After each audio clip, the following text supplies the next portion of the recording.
Do you enjoy maths, or does it freak you out? If the latter, you're not alone. Maths anxiety is the negative emotional response we encounter when dealing with maths. The fear is real, and it is widespread. In the UK, around 36% of all 15 to 24-year-olds reported feeling anxious about maths, compared to only 10% of people aged over 65. But some maths enthusiasts are determined to change this. They want to understand the causes of maths anxiety and, just like the mathematicians they are, want to find a solution. People like Bobby Seagull. Hello, my name is Bobby Seagull. I'm from East Ham in the London Borough of Newham, and I'm a part-time school maths teacher, as well as doing a doctorate in maths education at Cambridge University. I also present TV programmes for the BBC. I write a lot of puzzles for BBC Radio 4. I write for the Financial Times, and I'm an ambassador for the National Numeracy Agency, as well as being the current UK Libraries Champion. By anyone's standard, Bobby has an impressive CV. He studied mathematics at Oxford and London universities, and also has a postgraduate degree from the University of Cambridge. He worked in the financial sector and as a national campaigner for improving maths literacy as a qualified maths teacher. Bobby became a social media and TV celebrity after he appeared for Cambridge University on the notoriously difficult BBC quiz show University Challenge, where his team reached the semi-final. Bobby's lively personality and huge enthusiasm shone out, and this gave him an opening into a varied career. Not only teaching maths, but writing, broadcasting, and campaigning to help build maths confidence. Maths comes easy to people like Bobby. After all, they're born with it, right? People often ask me, when I was born, emerging from my mother's womb, did I come out and say, I love mathematics? I can confidently say that wasn't the case. But as a 4 or 5-year-old, I did find a natural affinity with the subject. But actually later on, when I was about 8 or 9 in primary school, that I really developed my love for the subject. But it didn't happen in the classroom. So I used to collect football stickers, like many children back in the mid-90s.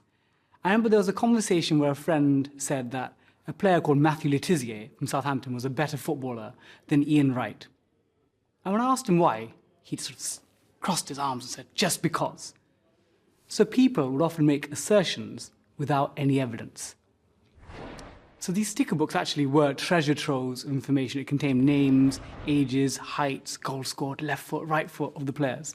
I took all the data from these players and input into a really basic version of a spreadsheet.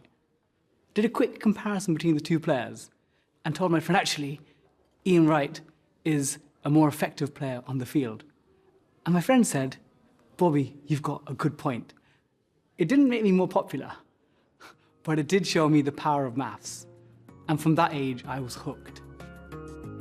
One thing that Bobby thinks is vital for getting children into maths is a belief in their own ability, which can often depend on their teacher. A good maths teacher, I believe, has confidence in their students. Because if a student gets something wrong, if a teacher suddenly puts their hand on their head and says, oh God, what have you done? Then that child is going to lose their own ability to believe in themselves. A good teacher will be someone that will encourage them, but at the same time try to bring the subject to life. I know that there are many students who look at maths and think, oh, what's the point of the subject? When am I going to use it? A good teacher can actually show students, actually in the real world, we do use maths. Bobby himself has been teaching maths at a school for over 5 years and still teaches part-time. So how does he get his students to enjoy maths? To get students to enjoy maths, one element is something called gamification, where young people nowadays, they love the idea of competitions and games. And again, if they use social media apps, they'll try and get streaks on Snapchat where they respond to each other every day. So if you can capture that a little bit, again, with my students, we use apps and games where at the end of a lesson, we might have this challenge where 5 questions, options A to D, students will work in 2s or 3s, and then I'll put the question up, and they've got to quickly, as a team, work out the answer.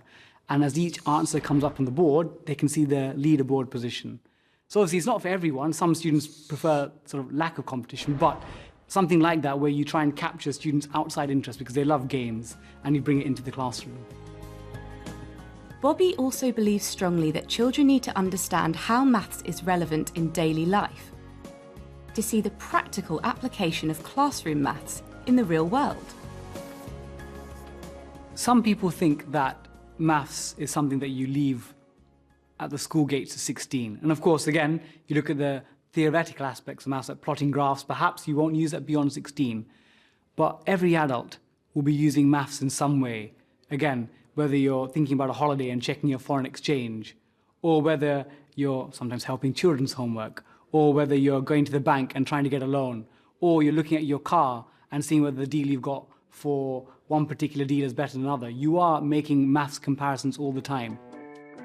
And Bobby is determined to show just how often we use maths, even if we don't know we're doing it.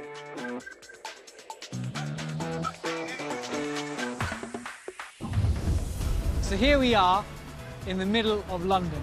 The high street, it's really busy. You can see lots of cars, the iconic double-decker red bus going past us, lots of people, lots of traffic.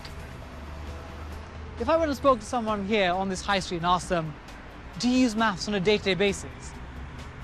A lot of people might actually say, no. You know, I use maths in school for Pythagoras or trigonometry, but on a day-to-day, no. But actually, I'd tell them, everyone here is using maths. Because everyone here is traveling to get somewhere. A lot of us go to work, and many of us who go to work commute by taking public transport. And imagine you've got a job interview, and your bus normally takes 30 minutes. Again, you might think on a normal day you might just leave 30 minutes. But actually, you might need to leave 15 minutes for waiting for the bus. And because we're in busy London, lots of buses, there might be delays, breakdowns. You add, let's say, an additional 15 minutes. That takes an hour.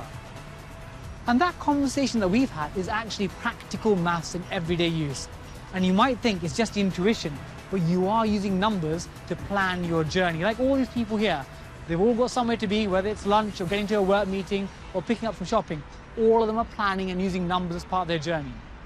So the next time someone says to you, I don't use maths, yes, you do. All of us use maths in everyday life. So does Bobby think, provided they get the right support, that anyone can be good at maths? At school, I get many students, and in fact, parents at parents' evenings who will tell me, oh, I couldn't do maths at school, and maybe my son or daughter's picked up that maths brain. But I always think about it, when parents are at the hospital with their newborn children, and a nurse comes around checking vitals like, 2 legs, 2 feet, 2 arms, 2 eyes. They never go, oh, there's no maths brain. We're not born with the maths brain. I think it's our experiences in life, in school, outside in the real world, that make us think that we can or can't do maths.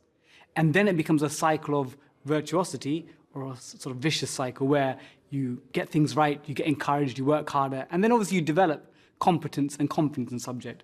Or the other way around, where you make mistakes, then you get scared of the subject, then you avoid it, and then of course, you become someone that's not confident and competent at the subject. Bobby has written a book called The Life-Changing Magic of Numbers, and is also studying for a doctorate at the University of Cambridge on the topic of mathematical anxiety and phobia. Better, according to me, my criteria. But whether it's in the academic world, in the classroom, or in the media, Bobby has made it his mission to banish the myth of the bad maths brain and ease that feeling of maths anxiety. By becoming a maths ambassador, by making the subject fun and accessible, he's proving that everyone can understand and enjoy the world of mathematics.